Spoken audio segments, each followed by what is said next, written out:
Isang mapagpalang araw sa ating lahat. Ako po si Sarines Paloma at lahat ng natutunan para sa daily devotion na pinamagat ng The Spirit illumines and teaches believers. So, ang scripture natin ngayon is 1 Corinthians chapter 2 verses 10 to 12 and sinasabi niya, these things God has revealed to us through the Spirit, for the Spirit searches everything, even the depths of God. For who knows a person's thought except the spirit of that person which is in him? So also no one comprehends the thoughts of God except the Spirit of God. Now, we have received not the spirit of the world, but the Spirit who is from God, that we might understand the things freely given us to God. Sa Tagalog, ngunit ito'y inihayag ng Diyos sa atin sa pamagitan ng Espiritu. Sinaliksik ng Espiritu ang lahat ng bagay, maging ang mga pinakamalalalim na bagay na may kinalaman sa Diyos.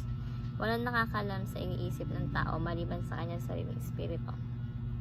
Gayon din naman, walang nakakaalam sa mga naisip ng Diyos maliban sa espiritu ng Diyos. Ang tinanggap natin ay hindi ang espiritu ng sanlibutan, kundi ang espiritu na mula sa Diyos upang maunawaan natin ang mga kaloob niya sa atin. So, ang unang katuruan natin ngayon is number 1, the Spirit knows the depths of God. So, sinasabi dito na yung Holy Spirit, siya yung nakakaalam na bagay na hindi abot ng ating kaisipan as a human, no?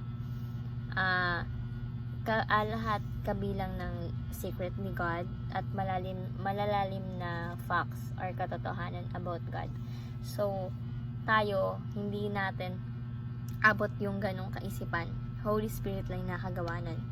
Example, kung may bagay na hindi natin maintindihan about kay God, tulad ng kanya mga plano sa atin, no, in the future, ang Holy Spirit ang nabibigay sa atin ng karunungan upang maunawaan natin kung ano yung plano ni God para sa atin. So, the Spirit knows the depths of God. Next is, the Spirit reveals the thoughts of God. Ang Holy Spirit is nagpapahayag ng kalooban at layunin ng Diyos sa atin upang maunawaan natin yung kanyang mga plano. So, example na nandito na kapag nagbabasa tayo ng Bible, di ba yung Holy Spirit yung nagtuturo sa atin, no? At nagpapaliwanag, siya yung nagpapaliwanag sa atin ng kaisipan ng Diyos upang para makita natin na mas malalim at mas maunawaan natin yung mga word ni God na malalalim. So, the Spirit reveals the thoughts of God. Next is, the Spirit reminds us the words of God. So, yung Holy Spirit, nagpapadala sa atin ng mga itinuturo ni God, lalo na sa mga oras na kailangan natin ng gabay. So, like for example, sa church, di ba yung mga bishop dun, sila yung instrument na para ituro sa atin kung ano yung gusto sabihin ng Panginoon, no? Halimbawa, kung tayo naharap or kung tayo may problema, pagsubok, or naharap tayo sa tukso, ipinapaalala sa atin ng Holy Spirit na yung mga salita ni God, no? Tulad ng mga pangako at utos niya, yung mga bawal gawin, yung mga labag sa Diyos, hindi kalooban ng Diyos, yung mga nakasulat sa Bible, no? Ganun po yun. So, the Spirit reminds us the words of God.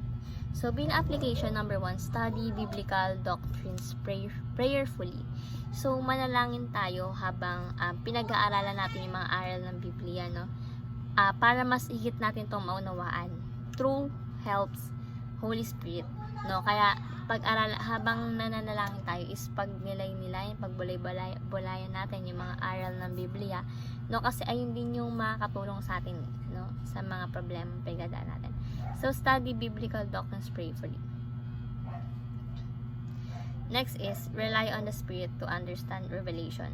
So, sa pahayag ni Jesus Christ, magtiwala lang tayo sa Holy Spirit para sa tamang pag-unawa at paglilinaw ng mga salita ng Diyos para sa atin, no? Halimbawa, di ba nababasa tayo ng Bible? May mga malalalim doon na word na hindi natin maintindihan. So, magtiwala tayo sa Holy Spirit, no? Na na maunawaan natin na malinaw yung nakasulat doon sa Bible para mas maintindihan pa natin lalo. No, humingi tayo ng gabay sa Holy Spirit. So, rely on the Spirit to understand revelation. And lastly is,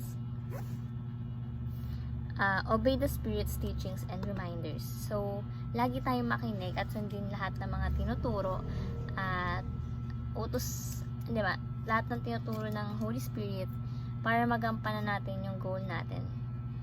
Goal sa atin ni Lord God, no?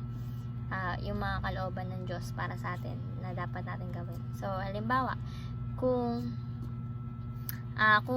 pinapaalala, ikaw may kaaway ka, tapos pinapaalala ng Holy Spirit yung aral mula sa Bible na like pagpapatawad, no? Kumbaga, sundin mo yung aral na yon, no? Patawarin mo yung mga tao nagkakasala sa'yo kasi nga ayun yung teachings na nakuha mo. And yung teachings na yun is dapat mo i-apply sa sarili mo. Kaya dapat kahit inis na inis ka na sa tao, kahit wala ka namang ginagawa, pero sinusubukan ka na para matriggered ka, no? So, patawarin na natin yung mga taong nagkakasala sa atin, no? So, obey the Spirit's teachings and reminders. So, ayun lang po yung aking sa daily devotion na may matunan kayo, may share sa iba. At syempre, ma-apply sa ating buhay. So, thank you po sa pakikinig at God bless po sa ating lahat.